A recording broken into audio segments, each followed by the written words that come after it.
நான் பொய் சொன்ன அமைச்சரே பொய் சொல்கிறாங்க, அந்த அசிங்கம் வராது எங்களுக்கு. ஆக ஒவ்வொரு தரவுகள் மூலமாக எங்களோட தரவுகளை திருப்பி நான் சொல்கிறேன், பத்திரிகை நண்பர்களே, ஒன்றிய அரசாங்கம் கொடுத்துருங்க தரவு நீங்களே சொல்கிறீங்க, எந்தெந்த மாநிலத்துக்கு கொடுத்துருக்கோம் நீங்கள் தான் சொல்கிறீங்க, நாங்கள் சொல்லலை. எங்களுக்கு பணம் வந்து எங்களுக்கு பணம் வந்துருச்சு, ரொம்ப நன்றிங்கன்னு தான் நாங்கள் சொல்லுவோம். நாங்கள் எங்களுக்கு மாணவ செல்வம் கூட எதிர்காலம் தான் முக்கியம், தயவுசெய்து இதில் அரசியல் யாரும் பண்ணக்கூடாது என்று தான் வலியுறுத்திட்டே இருப்போம் நாங்கள்.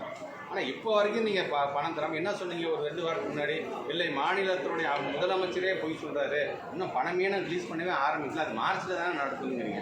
இப்போ அசான் 17/1/2025 வரைக்கும் என்னாச்சு? இந்த மாநிலத்துக்கு ரிலீஸ் பண்ணியிருப்பாங்க. ஆக உங்களுடைய தரவுகள் ஒன்றா இருக்குது. அப்போ உங்களுக்கு ப்ராப்பர் இன்ஃபர்மேஷன் வரலையா? நான் ஆரம்பத்திலே சொல்கிறேன், ஒட்டுமொத்தமாக ஒன்றியத்தை ஆட்சி செய்து கொண்டிருக்கிற ஒரு மிகப்பெரிய தேசிய கட்சியோட மாநில தலைவரிங்க. மாநில தலைவர் ஒரு தரவுகளை நீங்கள் சோஷியல் மீடியாவில் போட்டிங்கன்னா உங்களுக்கு தயவுசெய்து ஒரு டீமை வச்சுக்கோங்க.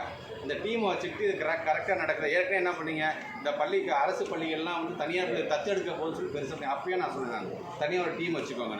அடுத்தது என்ன பண்ணீங்க, விழுப்புரத்தில் ஏதோ 2 பிள்ளைங்க வெளியில் ஓடையில் தண்ணி பிடிச்சி கழுவிட்டு இருக்காங்க. அந்த பசங்களே சொல்கிறாங்க, நாங்கள் பாட்டு ஸ்கூலில் இருந்தாங்க, வெளியில் 2 அண்ணன் எங்களை கூட்டிகிட்டு போய் வீடியோ எடுத்து இந்த மாதிரி நீ பதிவு சொல்லியா அப்படின்னு சொல்கிறாங்க. அதுக்குள்ளே அவசரப்பட்டு நீங்கள் அதுக்கு ஒரு பதிவு போகிறீங்க.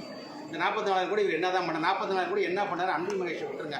ஆர்டிஐ ஆக்ட்னு ஒன்று இருக்குல்லங்க, ஆர்டிஐ ஆக்டில் கூட தமிழக அரசாங்கம் 44-42 கோடி ரூபாய் ஒதுக்கீடு செஞ்சுருக்கு. இது வரைக்கும் இது எங்கெங்கே போயிருக்கு தயவுசெய்து அவரே பார்த்து உங்கள்கிட்ட அந்த ரிப்போர்ட்டை கொடுக்க சொல்லுங்க. நாங்கள் என்னென்ன செஞ்சுருக்கோம், எங்கெங்கே நாங்கள் செய்யணும்னு சொல்லி செய்யாத இடத்துக்கு செய்வதற்கு நாங்கள் காத்து கொண்டு இருக்கிறோம். ஆனால் எதுவுமே செய்யாமல் நீங்கள் உங்கள் ஒன்றிய அரசு என்னென்னலாம் தமிழகத்துக்கு எதிர்ப்பு போக்க செஞ்சுருக்கோம் அந்த போக்குக்கு நீங்கள் ஒத்து உதறதாகத்தான் இருக்கீங்களே தவிர இது வரைக்கும் தமிழ்நாட்டில் இருந்துக்கிட்டு நான் தமிழக மாணவ செல்வம் இதை நான் கொண்டு வரேன் எனக்கு தைரியமாக இருங்க, நமக்குள்ள கொள்கை ரீதியாக எவ்வளோ வேணா இருக்கலாம், எவ்வளோ வேணால் கருத்து வேறுபாடுகள் இருந்தால் எப்படி வேணால் நீங்கள் பேசிக்கலாம். ஆனால் அதெல்லாம் கடந்து கல்வி என்று வரும்போது டைமிங் ரொம்ப முக்கியம். அந்த டைமிங்கான அந்த பணம் வரவில்லை என்று சொன்னால் இது சார்ந்து பல்வேறு திட்டங்கள் தடைப்பட்டு போய் நம்முடைய அரசாங்கத்திற்கு தேவையில்லாமல் ஒரு நிதி நெருக்கடி, செயற்கான நிதி நெருக்கடியை தர வேண்டிய அந்த வேலையை தான் நீங்கள் செஞ்சுட்டு இருக்கீங்க. இது காரணமையாக 2 நாளாக நாடாளுமன்றமே பற்றிட்டு இருக்குது. இந்த இஷ்யூனால நம்முடைய மாநில நாடாளுமன்ற உறுப்பினர் கனிமொழி அம்மா அவர்கள் அதை பற்றி பேசியிருக்காங்க. நேற்று தமிழச்சி அக்கா எம்பி அவங்க பேசியிருக்காங்க. எல்லாமே இதை சொல்கிறாங்க. இன்றைக்கி அதை வலியுறுத்தி சொல்லும்போது எங்கள் பணத்தை மற்ற மாநிலத்துக்கு பிரித்து கொடுக்குறீங்கன்னு நாங்கள் வந்து அடியே அடிச்சுக்கிறோமே, சரி நீங்கள் கொஞ்சம் அமைதியாக இருங்க, நான் அந்த பணத்தை நான் வாங்கி தரேங்க, மற்ற நம்ம அரசியல் நம்ம அப்போ தேர்தல் வைப்போம் நம்ம பார்த்து இது வரைக்கும் ஏதாச்சும் ஒரு ப்ரொடக்டிவாக ஒரு சென்சிபிளாக ஒரு கருத்து சொல்லியிருக்காரான்னு நீங்களே நீங்கள் கேட்குறீங்க. இந்த வரைக்கும் நான் சொல்கிறேன், இந்த வரைக்கும் நான் எந்த அரசியல் கட்சி தலைவர்களையும் இது வரைக்கும் பத்திரிகை பேருக்கு யாரையும் அக்யூஸ் பண்ணி நான் பேச மாட்டேன். அக்யூஸ் பண்ணி அவசியம் இல்லை. என் தரவுகள் எனக்கு பேசும், என் தரவுகள் மூலமாக தான் எடுத்து சொல்லி நாங்கள் பார்க்கலாம். அப்படிப்பட்ட ஒரு நல்ல ஒரு விவாதமாக ஆரோக்கிய விவாதமாக ஒரு வைக்கின்ற பட்சத்தில் எங்களுக்கான தரவுகள் தர முடியும். இல்லை நீங்கள் தரவுகள் தப்பு இருக்குது, இது கொஞ்சம் மிஸ்டேக் இருக்குது, இது ஆக்சுவலாக எங்கள் தரவே இல்லைன்னா தரவு இல்லைன்னு சொல்லுங்கள். நாங்கள் ஒரு தரவு நாங்கள் வந்து அங்கேருந்து டேட்டா எடுத்து கொடுக்குறோம் அப்படின்னா அந்த டேட்டாவை பார்த்ததுக்கு பிறகும் நீங்கள் என்ன சொல்கிறீங்க, சம்மந்தமே இல்லாமல் இல்லை நீங்கள் ஏற்கனவே ஒத்துக்கிட்டு பணத்தை இப்போ நீங்கள் ஏமாற்ற பார்க்குறீங்க, பொய் சொல்கிறீங்க. எப்படி நீங்கள் ஒவ்வொருத்தரும் இங்கே பத்திரிகை நம்பர் உங்கள்கிட்ட நானும் கேட்குறேன், நீங்கள் போய் ஒரு டாக்டர்கிட்ட போய் உங்கள் உடம்பை நீங்கள் வந்து பரிசோதனை பண்ணுறீங்க, அந்த டாக்டர் என்ன பண்ணுறாரு, இந்தாப்பா இந்த ஆப்ரேஷன் உடனே பண்ணிப்பாங்க, நீங்கள் என்ன பண்ணுங்க, இருந்தாலும் எங்களோட செகண்ட் ஒப்பீனியன் எங்களுடைய ஃபேமிலி டாக்டர் கேட்டுன்னு வருவீங்களா? இதை தானே நாங்களும் செஞ்சு என்ன பண்ணாங்க எங்களிடம் நீங்கள் சொல்லும் பொழுது இந்த பணத்தை தரோம் பிஎம்சியை ஒத்துக்குவார் சார். பிஎம்சியை ஒத்துக்க முடியாது சார், நான் வேணா இங்கே ஒரு கமிட்டி போட்டு எங்கள் கமிட்டி என்ன சொல்லுன்னு பார்க்குறோம். ஏன்னா எங்களை பொறுத்தவரைக்கும் ஒரு நடைமுறைன்னு ஒன்று இருக்குது, ஏற்கனவே மாநிலத்தில் கல்விக்கான நடைமுறை ஒன்று இருக்குது. அந்த நடைமுறைக்கு இது ஏற்றதான் நாங்கள் பார்க்கணும். ஒரு கமிட்டி போட்டு அந்த கமிட்டி அந்த விசாரிச்சு தயவுசெய்து இதை ஒத்துக்காதுங்க. பிஎம்சிங்கிற பேரில் மும்மொழி கொள்கைக்கு உள்ளே கொண்டு வர பார்க்குறாங்க. பிஎம்சிங்கிற பேரில் வந்து பல்வேறு என்இபியை அப்படியே உள்ளே கொண்டு வேணாம் சார், இல்லைங்க இது எங்கள் உகந்ததாக இல்லைங்க, நீங்கள் எப்போதும் கொடுக்க எங்கள் பணத்தை கொடுங்கன்னு சொன்னால் நீங்கள் ஏற்கனவே லெட்டர் எழுதி கொடுத்துருங்க, ஒத்துக்கிட்டீங்க, ஐயோ அப்படிங்கிறீங்க. ஆனால் இன்னொன்று சொல்கிறாரு ஏசர் அறிக்கை அப்படின்னு. ஏசர் அறிக்கை பற்றி உங்களுக்கு என்ன தெரியும்? ஏசர் அறிக்கைங்கிறது அதுக்கு என்ன சொல்ல வருது ஏதாச்சும் வரைக்கும் நீங்கள் பார்த்துருக்கீங்களா? பிரதாம்ங்கிற ஒரு ஃபவுண்டேஷன் மூலமாக நம்முடைய தமிழ்நாட்டில் கிட்டத்தட்ட 25 ஃபவுண்டேஷன் சேர்ந்து ஒரு கருத்து எடுக்கிறாங்க. அந்த 25 ஃபவுண்டேஷன் நான் பேரை சொன்னால் கூட உங்களுக்கே அது தெரியாது. ஆனால் இதுவே பார்த்தீங்கன்னா உத்தரப்பிரதேஷ், பீகார், குஜராத் போன்றதில் யார் திரும்ப இந்த சர்வே பண்ணுறாங்க? அங்கே இருக்கின்ற அங்கே இருக்கின்ற கல்வித்துறை தான் இந்த சர்வேயே பண்ணுது. ஆனால் நம்மளுடைய தமிழ்நாட்டுக்கு சம்பந்தமே கண்ணுக்கே தெரியாமல் யாருனே தெரியாமல் ஒருத்தரை பண்ண வச்சு அதுவும் எப்படி எடுக்கிறாங்க? ஹவுஸ் ஹோல்ஸில் ஒவ்வொரு பஞ்சாயத்துக்கு போவாங்களாம், பஞ்சாயத்து தலைவர்கிட்ட உட்காந்து பேசுவாங்களாம், அங்கே இருக்க திடீர்னு ஒரு வீட்டுக்கு போய் அங்கே வந்து கருத்து எடுப்பாங்களாம், ஸ்கூலுக்கு இவங்க போகவே மாட்டாங்களாம். ஆனால் அந்த கருத்து அடிப்படையில் ஏசர் அறிக்கை ஒன்று, ஆளுநர் அறிக்கை ஒன்று, அண்ணாமலை அறிக்கை ஒன்று, இது சார்ந்த ஆளாளுக்கு ஒரு அறிக்கை. ஆனால் இதுக்கெல்லாம் சேர்ந்து அரசாங்கம் ஒரு அறிக்கை கொடுக்கணும்ல, இந்த அன்பில் மகேஷ் பொய்யாமல் ஒரு அறிக்கை கொடுக்கணும்ல, வெயிட் பண்ணி பாருங்கள். அந்த அறிக்கையும் வரும்பொழுது எங்கள் பிள்ளைங்க எங்கே இருக்கிறாங்க, நீங்கள் அங்கொன்று இங்கொன்றுமே எடுத்து நீங்கள் தரவு தரீங்களா? நாங்கள் 10 லட்சம் பிள்ளைங்களுக்கு நாங்கள் எடுக்கிறோம். அந்த 10 லட்சம் பிள்ளைங்களும் சேர்ந்து அவங்களுக்கு எடுக்கப்பட்டிருக்கின்ற இந்த எக்ஸாமினேஷன்ஸ் அது மூலமாக உங்களுக்கான தரவுகள் வரும்பொழுது கல்வி சிறந்த தமிழ்நாடு என்பதை பத்திரிகை நிறுவனத்தை சங்க நண்பர்கள் நீங்களும் அதை ஒத்துக்குவீங்க. வெறும் என் வார்த்தையால் மட்டும் வரப்போகிறதில்ல, நாங்கள் கொடுக்குற டேட்டாஸ் மூலமாக நாங்கள் முடிவு பண்ணுவோம். நாளைக்கு சிஓஸ் மீட்டிங்கில் நாங்கள் டிஸ்கஸ் பண்ணுவோம். ஏற்கனவே வந்து இது வரைக்கும் இந்த 3 ஆண்டுகள் நம்ம கணக்கெடுப்பு 238 ஸ்கூல் லெவலில் நாங்கள் தனியாக எடுத்திருக்கோம். அதில் கிட்ட ஒரு 36 பேர்கிட்ட நீங்கள் கணக்கு எடுத்துருக்கீங்க. கொஞ்சம் அவுட் சைடு சில பேர் நிரூபிக்கப்பட முடியாமல் திருப்பி அவங்க அது ஒரு 4 பேர் இறந்தே போயிட்டாங்க. இந்த மாதிரி கணக்கு இல்லாமல் ஒரு 46 பேருக்கு மார்ச் மாதம் 10ஆம் தேதி நிறைவான ஒரு ஃபைனல் ஆர்டர் அவங்களுக்கு வரப்போகுது. 56 பேருக்கான ஒரு ஸ்க்ரூட்டினி நடந்தது, என்ன மாதிரி நிகழ்வு நடந்தது, அதுக்கான எக்ஸாமினேஷன். இது இல்லாமல் வளர்த்து இருக்குது.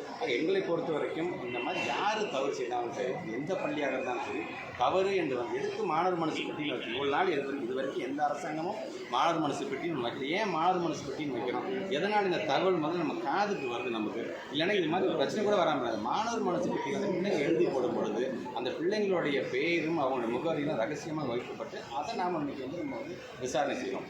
தவறு யார் செய்தாலும் அதை கண்டுபிடிக்க வேண்டியது, அந்த தவறு செய்தவர்களுக்கு தண்டனை வழங்குறது எங்களுடைய கடமை. உங்களுக்கே தெரியும், ஏற்கனவே நம்ம சொல்லியிருக்கோம், அவங்களுடைய வெறுமனே தவறு செஞ்சுட்டு அவங்க சிறை தண்டனை அடைஞ்சால் மட்டும் அவங்களுடைய எஜுகேஷன் குவாலிஃபிகேஷன் சர்டிஃபிகேட்டே கேன்சல் பண்ணுங்கிற அளவுக்கு நாங்கள் சொல்லியிருக்கோம். கண்டிப்பாக ஸ்ட்ரிஞ்சன்ட் ஆக்ஷன் எடுப்போம். இந்த வரைக்கும்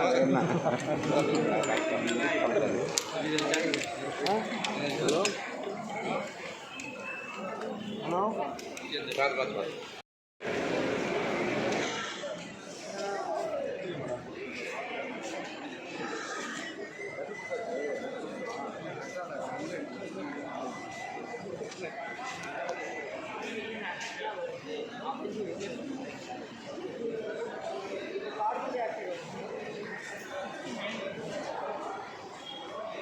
இந்த ஐடிஐ சொல்யூஷன் வைக்கும்போது அதாவது ஒவ்வொரு மெட்டீரியலுக்கு அந்த மாதிரி கார்பன் டை ஆக்சைடு லெவல் இருக்கும்.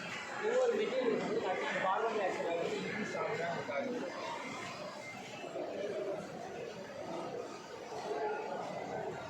403 இது வந்து கார்பன் டை ஆக்சைடு அதுபோக சில கேஸஸ்லாம் வந்து டிடெக்ட் பண்ணுது. இது வந்து டெம்பரேச்சர் சென்சிங் ஆகுது. இந்த மாதிரி ஒவ்வொரு சென்சர் அந்த கேஸ் லீக்கேஜ் இது வந்து மேலே வச்சு அதை பார்த்துருங்க. இப்போ பொதுவாகவே கார்பன் டை ஆக்சைடு அதிகமாக இருக்க இடம்னு பார்த்தோம்னா டெல்லி, ஹரியானா இந்த மாதிரி ஏரியாலாம் நிறைய இருக்குது. ஏன்னு பார்த்தோம்னா மேஜராக 2 யூஸ் பண்ணுறாங்க. ஹை வெஹிக்கல் யூஸ், இன்னொன்று வந்து ஃபேக்ட்ரி வேஸ்ட்.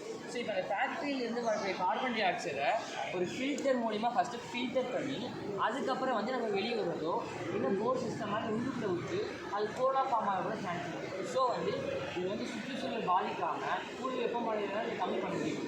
ஒரு நெகட்டிவ் வந்து அப்படிங்கிற ஒரு பாசிட்டிவாக இருக்கிற சான்ஸ் இருக்குது. இன்னொன்று வெஹிக்கல்ஸை பொறுத்த வரைக்கும் ஓல்டு மாடல் வெஹிக்கல்ஸ்லாம் வந்து கம்பல்சரி நம்ம வந்து யூஸ் பண்ணுற கம்மி பண்ணுவோம் அப்படின்னு சொல்லிட்டு நம்ம டெக்னாலஜிக்கு தகுந்த மாதிரி solar based vehicles, electronic based வெஹிக்கல்ஸ்லாம் வந்து யூஸ் பண்ணுவாங்க. இதெல்லாம் வந்து இப்போ நான் சொல்கிறது ஃபியூச்சர் பிளான், நம்ம நெக்ஸ்ட் லெவலில் பண்ணுறது. இப்போ டெல்லினா இந்த ஏரியாவில் இருக்க கார்பன் டை ஆக்சைடு எப்படி குறைக்கலாம் அப்படிங்கிறது பார்க்குறது வந்து ஹெப்பான் ஃபில்டர், கோவைட் filter, high efficiency particulate air purifier. நம்ம வீட் கிச்சனில் HSU ஃபேன் இருக்கிற மாதிரி உள்ளுக்கு இருக்க புகையை வந்து வெளியே தரும். அதே மாதிரி இது விண்டோலையோ இல்லை டோர்லேயோ வந்து செக் பண்ணிட்டோம்னா சரௌண்டிங் இருக்கிற dust carbon di oxide check பண்ணி கொடுக்குறது. இது வந்து நம்ம யூசேஜுக்கு பொறுத்த மாதிரி எந்தெந்த டைம் நம்ம அதிகமாக யூஸ் பண்ணோம்னா அது மாதிரி கழிவு யூஸ் பண்ணுற மாதிரி இருக்கும், வாஷ் பண்ணி யூஸ் பண்ணுற மாதிரி இருக்கும். இதை நெக்ஸ்ட் லெவலில் வந்து மேலே அனுப்புகிறோம்ல டிஎம்ல வந்து மேலே போக ப்ரெஷர் கம்மியாக இந்த பலூன் பர்ஸ்ட் ஆகிடும். அப்போ நம்ம பேராசூட் வந்து சேவாக கொண்டு வரும். அது எந்த டைமில் எந்த ப்ரெஷரில் பர்ஸ்ட் ஆகுது அதுக்காக ப்ரெஷர் மானிட்டரிங் பண்ணுற மாதிரி ஜிபி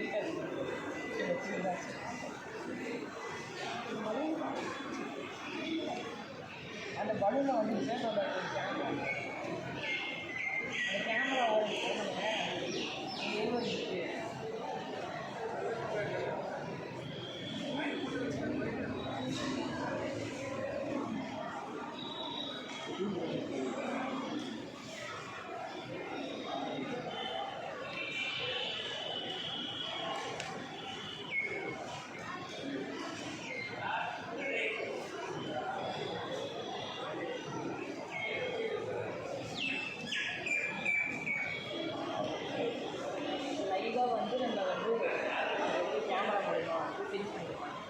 மாதிரி ஸ்டேஷனுக்கு நம்ம அங்கே வச்சுருக்கோமா?